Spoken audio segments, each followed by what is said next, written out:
আজকে আপনাদের সামনে একটা তিক্ত সত্য কথা শেয়ার করি। আমি আজ 3 বছর হলো মালয়েশিয়াতে আছি। তো 3 বছর আগে যখন মালয়েশিয়াতে আমি আসব, তখন বাংলাদেশ সরকার থেকে বলা হয়েছিল মাত্র 80,000 টাকায় মালয়েশিয়াতে প্রবেশ করতে পারবো।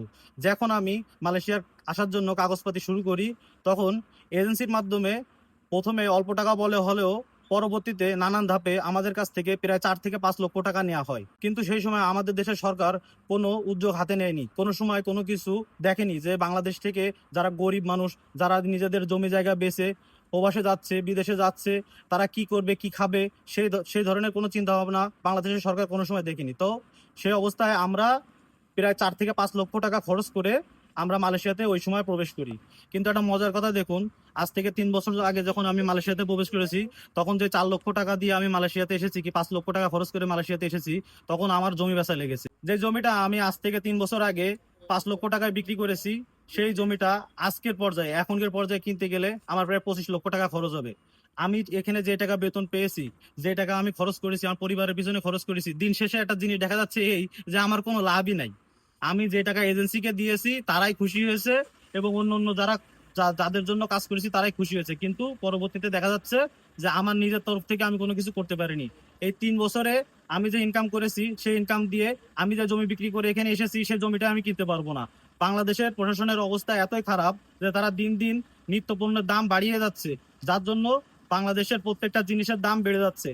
আমরা প্রতি মাসে মাসে যে টাকাগুলো এখান থেকে বাংলাদেশে পাঠাই, সে টাকা দিয়ে যে জমি আমরা বিক্রি করেছি, সেই জমি আর কিনা সম্ভব না। তার মানে প্রবাসী যারা থাকে তারা কতটুকু লাভে থাকে শুধু আপনারা চিন্তা করুন। তারপরেও বাংলাদেশের সরকার আমাদের নানান ধরনের অসুবিধা সৃষ্টি করে। আমরা এয়ারপোর্টে গেলে লাকেজ চেক করো, লাকেজ ভাঙো, লাকেজ দেখো, কোনো জিনিসপত্র কোনো সময় যত্ন করে না, মোবাইল নিয়ে যাওয়া যাবে না। এবং কি, আমরা যখন বিদেশে আসবো, তখন এজেন্সির মাধ্যমে যে আমরা ভালোভাবে একটা সুফল পাবো, একটা শান্তিপূর্ণভাবে বিদেশে আসবো, কোনো পথ তৈরি করে দেয় না। তো বাংলাদেশের সরকারের দ্বারা আমরা কিভাবে লাভবিত হব কিংবা কি পাচ্ছি, আপনারাই চিন্তা করে দেখুন। তো প্রবাসে এসে যারা বাংলাদেশ থেকে প্রবাসে এসেছে, তারা কি বাংলাদেশে কোনো ক্ষতি করতেছে? আমার সরকারের কাছে এটা একটা প্রশ্ন, যে বাংলাদেশের থেকে আমরা যারা বাংলাদেশে কর্মসংস্থান নাই, কর্মসংস্থান না থাকার কারণে আমরা আমাদের নিজেদের জমি জায়গা এবং আমাদের অর্থ সম্পদ সবকিছু বিসর্জন দিয়ে বিদেশে আসতেছি, এসে আমরা পরিশ্রম করতেছি, কিভাবে আসি কোনো সময় কেউ দেখে না। তো এভাবে আমরা যে টাকা পয়সাগুলো বাংলাদেশে পাঠাচ্ছি, সেই টাকা পয়সার গুলো কোনো মূল্য থাকতেছে না। তা আমি মনে করি এখন যদি এই সরকার আমাদের দিকে না তাকায়, তাহলে প্রবাসীরা এভাবে বেশি দিন টিকতে পারবে না।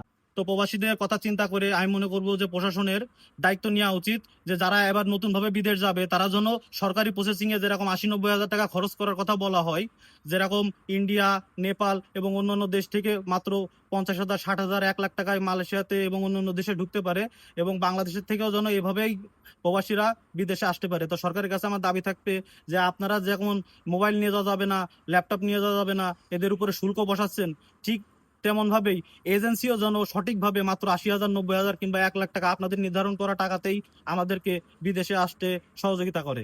ধন্যবাদ।